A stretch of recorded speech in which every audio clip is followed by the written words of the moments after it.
Hello, Tom, aka Yazirian here for Star Frontiers Gamer. Today is Fanzine Friday, number 18, which means we're looking at... So Star Frontiersman 18 was an issue I loved working on, but it also was the last issue I actively worked on. I believe there was some content in this submission queue that remained after this, and that trickled into later issues of the Star Frontiersman. But this is the very last issue of my active participation. Before this issue was published, Tom Stevens and I organized the Frontier Explorer and began its run concurrent with the Star Frontiersman. This issue was published on the 30th anniversary of the publication of Star Frontiers. It debuted at Gen Con in August. So August is effectively the date of, Gen Con is effectively the birthday of Star Frontiers.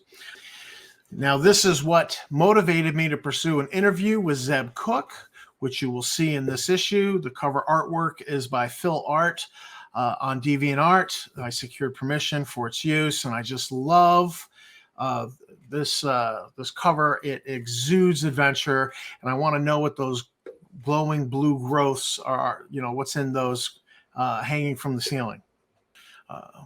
Getting right to it, we start with the interview of Zeb Cook. And right off the bat, I want to address the detail that I relate here of the Star Frontiersman having 100,000 downloads. That number was either supplied to me by the editor or he added it after I submitted the interview. I had at the time no access to the number of downloads, so the number would have come from the editor. I have a better idea about the downloads of the Frontier Explorer and have computed a rough lowball number of 100,000. So I have no reason to doubt this number. In questioning someone like Zeb Cook, I try to get information about my interests, which in this case is Star Frontiers, about the broader hobby, which is D&D, what they are doing now, and any stories I can get out of them about game designers that have passed, like Gary or Dave Arneson. I particularly like Zeb's answer toward the end of the interview about Gary's lessons, that the point was creating a story and having fun and not letting the rules get in the way, something that can be forgotten sometimes by fans. The next article is The Robot Ward by C.J. Williams. It's a Game Master's Toolkit kind of article. It's about the consequences of damage and neglect and the inevitable quirks and glitches to a robot that the players own, but they don't pay much attention to, which I think is probably a fairly common occurrence in the game. There are lots of ideas for programming problems and a D100 table of quirks and glitches, and we love the D100 tables. This is something to have in your Star Frontiers referee toolbox. I agree with the author that the players should be on notice that problems will arise if they don't take care of their robot. One of the simplest ways to handle this is ask the players while they are back in Port Lorne if they want to drop their robots off at the Robot Service Center for general cleaning and service for 100 credits. It serves the purpose of putting them on notice, and it separates them from some of their cash. Next up, we have optional rules for Star Frontiers by Dyson Logos. Big fan of his. Introducing more damage or stamina reserves. There's some cartography resources here, and some of those links still work, and some are dead. It's funny how we thought we were preserving for posterity the information in those links, but some of those are definitely dead. The next up, we have the Frontier Toxicological report by Hound, who had a SF site website called Starbase Hellhound. The first link given in this article is dead, but the second still works, and you can access Starbase Hellhound through it. So there's a lot of extra material to mine at his website. The article itself is a report on 3 poisons for the referee, running a medical adventure. My only gripe is that we get this interesting substance called vacuum spider venom, but no vacuum spider. I really feel like there should have been stats for a vacuum spider. It's just interesting. It's like, where are they? And I want to throw them at my player characters. So the really interesting thing in the article is that he has done poison effects by species. Alien Race Generation by Victor Gil de Rubio. Do you need an alien on the fly? Well, here's a series of tables to do that. So it was a very short article, and they just used up some white space by throwing in a classified ad here that you might otherwise find on the back cover of the Star Frontiersman. And next up was the Yazirian Files. Now, I had been planning on doing a whole series of, the Yazirian Files, kind of like the X-Files, the truth is out there kind of thing. And obviously that didn't happen since this was my last issue that I was actively involved in. But there is content that does show up in a later issue.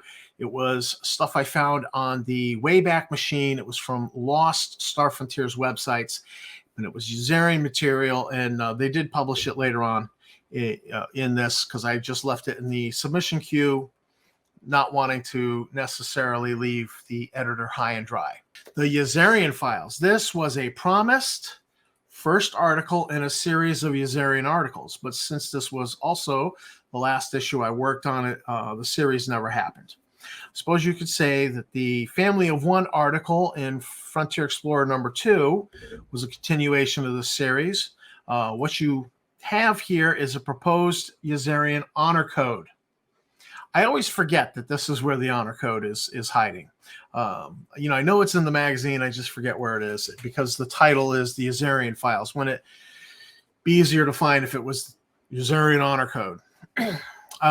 It's organized into 3 sections and called the Code of Anesti. I just threw a name on it. It's Code of Anesti. You can rewrite this code, change up some stuff, add things, and just put a new name, be an alternate code. Not all Yazirians subscribe to the same code. Different clans have different codes. So I encourage you to tweak it to suit your needs. The basic sections are the Way of the Warrior. That's very personal. Then you've got the Council of the Clan, and then the Perfection of Honor. And then there is a story listed here without a story credit, without a credit to the author. I'm pretty sure the author is Iggy, Eric Windsor. And so he didn't get credit here in the magazine. And I just want to rectify that right now. And I always felt like, when it came to Eric, I always felt like he and I were the right and left sides of the same Star Frontiers brain. So this is a really cool story, and it's just ancient Yazirian legend of the first clan, how the first clan came about. Next up, we have Quest, Stories, and Rails in the Sandbox. I came across this little blog post article by Dyson Logos, and I asked him if I could reprint it. And so it's discussing sandboxes versus railroading, and I just thought it was a great little article on creative refereeing. Creating an alien race for science fiction gaming. This was written by yours truly. I talk about the pitfalls, and this is as I see it, because I'm a little opinionated on alien races. I don't like the anthropomorphic animals. I don't like the furries per se, although I do like the Vim from the Star Frontiersman, and they are an anthropomorphic animal, so my hypocrisy knows no bounds. But here you have, yes, dear. I can be a hypocrite sometimes. But so I talk about the pitfalls. I talk about the audience for the race, the chicken or the egg, and I just say yes. Which comes first in there, and and so I have some, I believe, that are solid suggestions for approaching aliens.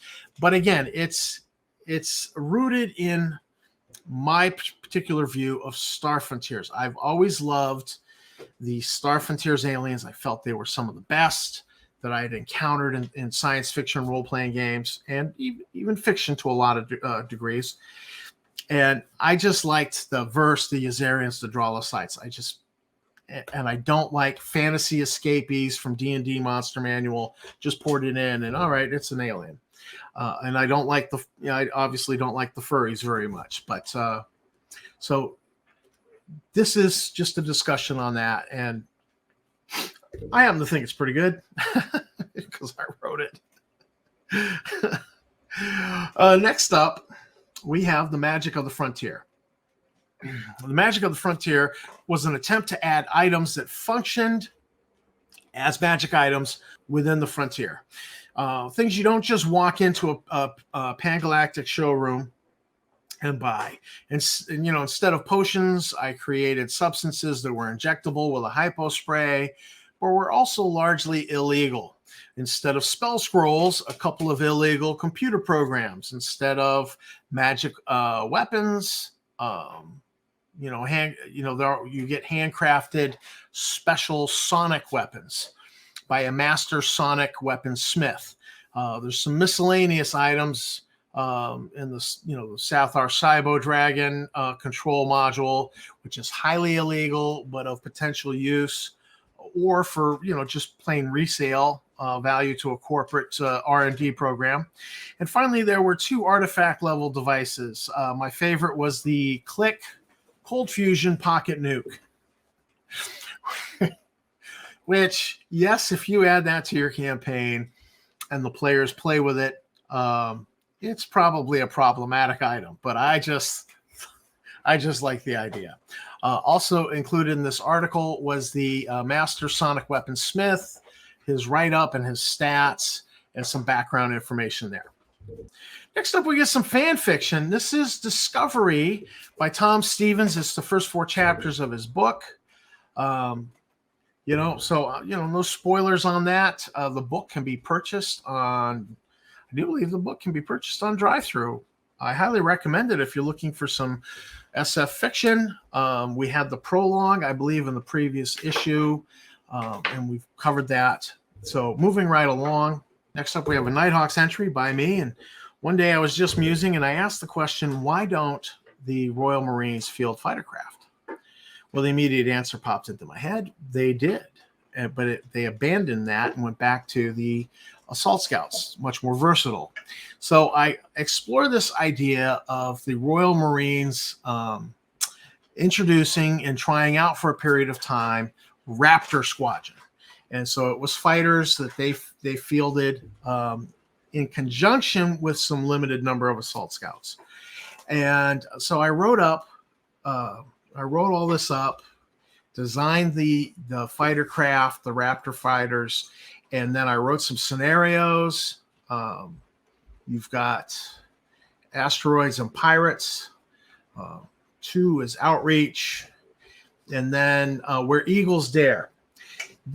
Where Eagles Dare was basically ripping off flying the trench in Star Wars, the Death Star trench. And so it was an idea where you got to blow up a power generator at the end of the trench. And so this is part of the Dramune War. One of the Dramune Wars. Raptor Squadron came, as they were activated, and they came as a police action, part of Space Fleet, trying to settle the Dramune War. And so they got called for a mission. They were the ideal unit for flying this trench. And I put in all these, laser turrets. You can target them as you fly the trench, but you also got to get all the way down here to the end and take a shot at the power generator, and then, pull up and blast out. So it was just a scenario along those lines. And I provided some maps to go with that.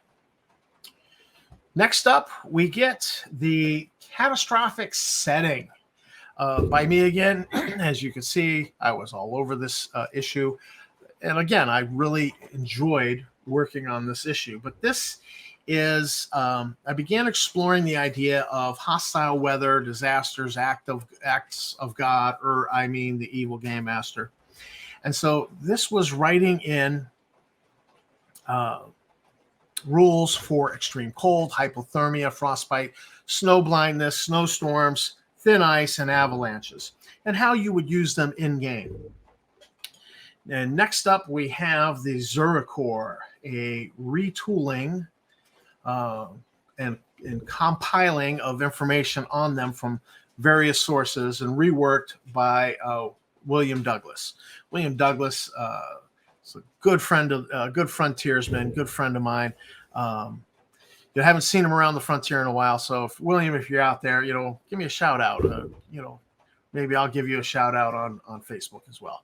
But he did a nice retooling. So if you want a pull together all the information on the Zuricore, he's done that here. And so that, this is here available for you. And then we get the Sesu connection by Larry Moore. It's a one-page article detailing ideas about working the Sesu into your campaign. The Dragon Magazine article that introduces the Sesu, which is an amoral tweaking of the Sathar. They're an offshoot of the Sathar. They're not out to kill everybody. They're just out for themselves. They're pretty amoral, but they will cooperate in a group. And so Larry wrote up some ideas, some plot hooks here for working them into your campaign. Basilisk Survey Expedition Report. It is a culmination of all of my ruminating on what's wrong with some of the aliens created for RPGs. And I take a page from the Dragon Magazine article, The Whole Earth Ecology. You get a star system, a spacefaring species, a planet with 5 environmental biomes described, 10 creatures, 3 plants, and counter tables by region. It's my attempt to say this is how you create a new playable species. You don't just create the species, but you create their home. And I went crazy doing this.